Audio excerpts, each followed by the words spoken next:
Hello, good morning, and welcome to this Dawn Busters Taste Challenge. I have two bourbon whiskeys. This is very old Barton. It's been on the market since 1964, so it's not really very old. That's not that old. You say, oh no, 60 years is a long time ago. Not in the world of bourbon, it isn't. That would be sort of like from the middle days of bourbon, not the ancient days, but the medieval days. Now we're in the modern days. The modern days of bourbon starting in 1984 with the introduction of Blanton's single barrel. Just like the modern day of Canadian whiskey started in 1984 with the introduction of Canadian Club 12-year-old.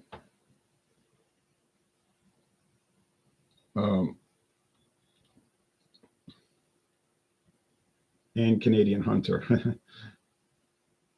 A whiskey for the 1980s, they said on the posters. Okay, 86 proof, 43% alcohol, Kentucky straight bourbon whiskey, bottled by Barton Distilling Company of Frankfort, Kentucky. Well, look, the Barton Distillery is in Bardstown, Kentucky.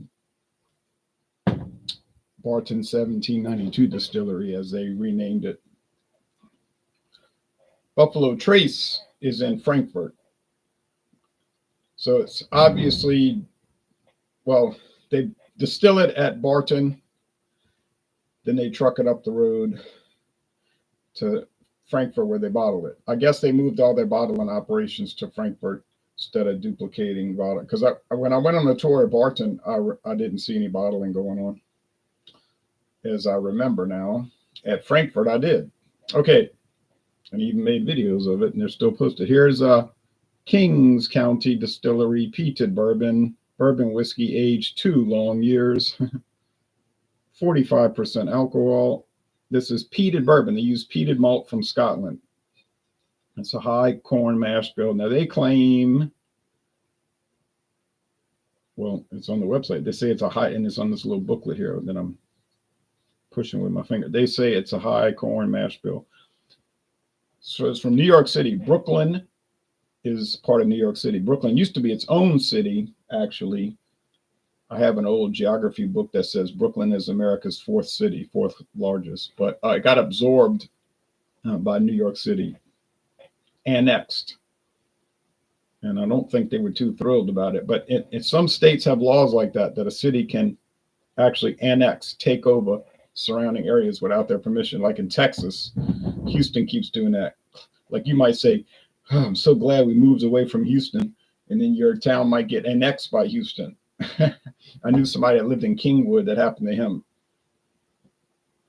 He was like, I moved away from Houston and they annexed my town. That's what Andy said. I said, well, that's the law. And I think it's the law in Louisiana too, if I'm not mistaken, because New Orleans annexed Lafayette City, Algiers, the town of Algiers. They annexed Little Woods, and they annexed Jefferson City and Carrollton. So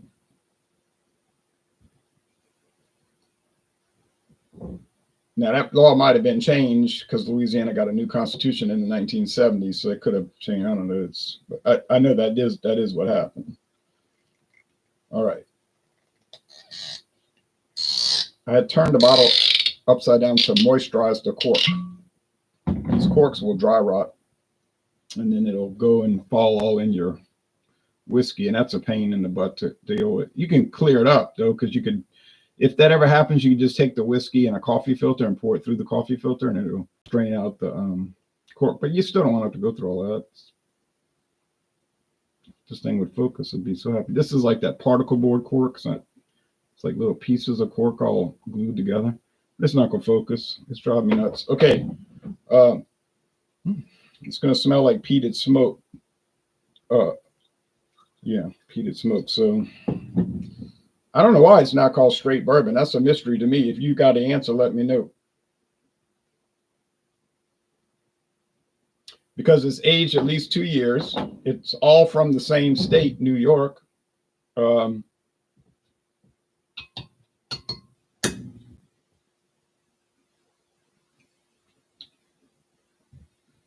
they're not adding coloring. They're not adding flavoring. That's not even allowed with bourbon, unless they would put bourbon with natural color and natural flavoring and caramel color, which they're not stating. So I like this medicine bottle shape. And thank you, David. He got this for me. It's a pretty expensive whiskey, but he got a deal on it. Got like 30% off. Brooklyn, New York. So you get some beers that are in. Some beers come in these medicine bottle, shaped like an old medicine bottle. And if you drink too much, you feel like you took medicine, actually. They even have wine that comes in medicine bottle shape. I have that Mogan David 2020 banana red right now. That's in the same, like a medicine bottle. All right. All right. Zach Robinson says, good morning, Ron. Jacksonville did that, took over the whole Duval County, pretty much. Yeah. Yep. And a lot of times the people don't like it. But I don't control the government. I just talk about it. If I did control the government, I'd have some good ideas, I think. But I don't want to be a dictator. But I'd be like Cincinnati, I'd finish my job and go back to doing the beer reviews, if that happened. It wouldn't be like Tiberius, Okay.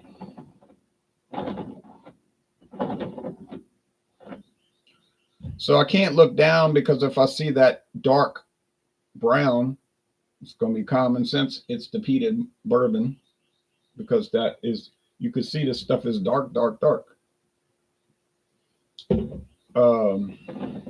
Is it going to be a challenge? I don't think so, because you can pick up that peat smoke, but it is in the bourbon collection. So I do all the challenges, one against the other. So that's the way it works. Okay. Got 3 wins, 2 losses at this point, 3-2. I'm not excusing a bad record. I'm explaining it. I did Sazerac versus Sazerac, meaning Buffalo Trace versus Buffalo Trace appendages. And that's tough, because they tend to taste one like the other. Now you say, oh no, Eagle Rare, oh no, Blanton's, oh no this, oh no that. Yeah, I'm saying, oh yeah, yeah, yeah, yeah. If I'm wrong, I'm wrong. But do a blind taste test and let's see how different they really are. And you might feel funny if you get that Blanton's confused with some much lower grade Sazerac products. I'm not seeing those challenges happening online, so, but I would certainly recommend a blind taste test. Blind, not you looking at the products and you saying, oh yeah, this Blanton's way better than Benchmark. Well, yeah, you're looking at it. Could you tell them apart blind? Probably you could.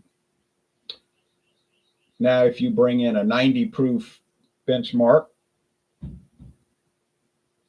which they do make, you might find yourself in trouble. Or 90 proof Ancient Age, which they do make, you might find yourself in trouble. I say might. I don't know. You hadn't done the test yet. So to me, it's difficult, but maybe you say, well, you don't know how to taste. You don't have any good taste. Your taste is no good. Maybe. But I don't believe it. I believe it's the Sazerac phenomena. But now we finished with this, and I'm on to other brands. Oh. Okay. Not going to make a comment yet. I'm just thinking.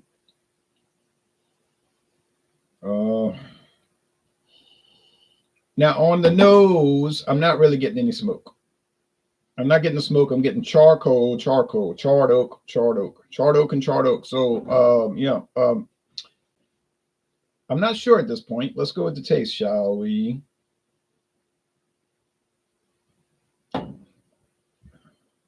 Okay, that's the Kings County, and I like it more because I like peated smoke. Is it really an authentic bourbon? What's an authentic bourbon? But it's not. You see, I didn't even need tags. Look how dark that is. But it's not a standard bourbon. You understand? It's a real bourbon. It's just non-standard, what we would call that, because of the use of peated barley malt from um, Scotland. Now that doesn't disqualify it because it's all distilled in America. I am in America. Now some people might say, well, if they bring in cereal grains like barley malt from Scotland, then it wouldn't be a bourbon. No, that's not true. Bourbon, it just has to be distilled in the United States, distilled and aged. And I think bottle. I don't know about the bottling. That may not really matter, but certainly distilled and aged over here.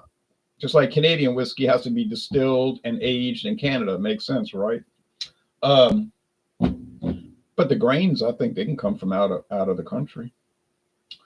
And I think I was reading the Canadian regulation just said as long as they use whole grain. You want to use corn, fine, but it's got to be whole grain. It can't be like corn syrup. Could you make whiskey from corn syrup? I would assume so. But it'd probably be illicit, But I mean, could probably do it. But I don't remember it. But it might be whole grains in the United States also. Whole grain, USA, Canada, Scotland, Ireland, Northern Ireland. But I don't know that for sure. But I do know that for Canada and Ireland and Scotland because I was reading their regulations and it said whole grain. Okay.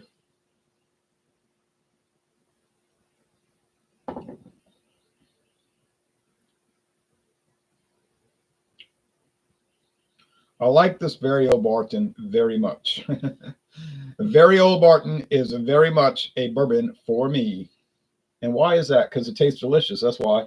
Okay, what's good about it? Well, the price point is good. To get it for $11.99 is a deal. Now I might have paid $12.99. I can't quite remember, but I know I didn't pay more than that because I wouldn't have bought it. But I saw it in Pascagoula and I was like, I gotta buy this. Very old Barton. Wow, I can't believe it. And then they had that 100 proof. Well, I think they had all of them: the 80, the 86, and the 100. Or they might make a 90 also, and they might make some other variants, but I haven't seen. All right, so I said, well, I'll just get the 86. I already did the 80 years ago, the little 375 milliliter plastic. So I did the 80, and so I didn't need to revisit that. It was very nice, a bit simple, but it was very nice. And then I'm doing the 86 now. Now, what if I go on a road trip? And I usually take road trips every year. Well, let's say I go on a road trip and I find the 90. Common sense will tell you I'm going to buy it. 100 proof, well,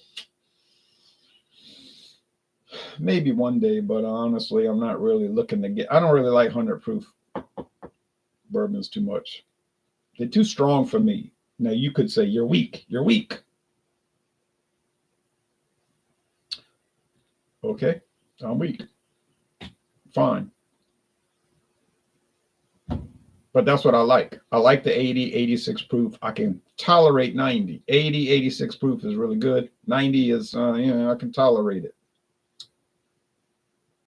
And even enjoy it, like this bourbon, this Kings County bourbon. But once it gets above 90, it starts to become like too strong to me, just like ugh. And I think in the world of bourbon, as well as other types of liquor and wine and beer, people should drink what they want to drink. Now, some people in the beer world, and I guess that goes for the other areas, are totalitarian in their mindset. Meaning, if they like a product, everyone else must like it, or they're illegitimate. Their opinions don't matter. They're a fool, a moron, a dummy, an idiot, an imbecile. You know what I'm saying? They have no value. Their opinions have no value, and they'll ridicule them, put ugly emojis on their social media posts. I know these type of people. They're all fanatics. And you say, well, who cares? Beer, wine, and liquor. Let them be fanatics. That's true. Let them be that way. I don't care. But just think, they got those same kind of people that run militaries, run countries, you understand, that are in government. And actually, government jobs attract those type of people, ruthless type people. So that's very dangerous, you see. In beer, wine, and liquor, it's a trivial concern. It's like, oh, well, oh, I know that guy. He's a nut. He ain't hurting anything except his own reputation. But in the world of government or the military, then it's dangerous, you see, because then they can really use this thinking to control other people. Now, they do want to control other people, you understand. If they run a like a social media group, they're going to try to like kick you out and show, I showed them, I kicked them out. See, they're on the power trip. You see, we call that a power trip. And that's how they exemplify their insanity. Not insanity, because they know what's going on, but their personality disorder, let's call it that, their psychopathic approach to life. So, and that brings them pleasure. Upsetting other people and ridiculing people and making fun of that brings them pleasure. So, and they don't have a conscience, you see, that's the problem. They don't feel bad for what they do. You say, well, I do. Yeah, well, you have a conscience. You're not a psychopath. Okay, Jean-Pierre says, good morning, Jay. Game time discussion on Stout Sunday. Yeah, well, it'd just be the second week of June, second weekend of June, second Sunday. Yes. This product is so wonderful. So that whole point about the totalitarianism is you don't want to be that way. Let people drink what they want. Now, you could discuss it. I'm not saying that. Now, you say, well, I prefer this. You prefer that. Oh, yes, whatever. That's fine. That's not the issue. And you want to be polite when you discuss and everything. Super Sunday. Okay. Well, we'll be discussing whatever topics arrive, but yeah, so I really love this smokiness. I just love it. I love it. Now, Claude Diamond, who does a lot of hangouts with us, he would not like it because he does not like smoky products. We don't agree on that because everybody got different tastes. He just doesn't like it. So we don't say, Claude, you're wrong. You're wrong. You have to like smokiness. No, he doesn't. Look how many Scotch whiskeys are Speyside based. That mild, definitely not smoky style of whiskey. Well, they like it. People like it. Well, that's fine if they like it. Look at IPAs, how berserk people will get with that.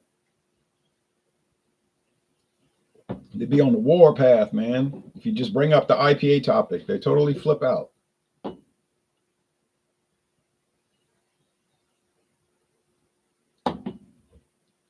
And I can name names too. But I really like the very old Barton. It's got a lot of character. I can't think of anything negative to say about it, honestly. I cannot think of one negative thing to say about it. Does it have flaws? I mean, I guess I didn't give it 100 when I scored it, but it doesn't have too many. So it just goes to show you, can you spend less than $14 and get a fabulous bourbon whiskey? You certainly can. And there's the evidence right there in that glass.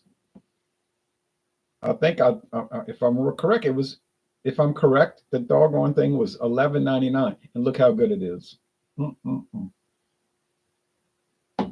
But this one is still better. All right, so the Kings County wins. Thanks, and I'm going to watch the news now, folks.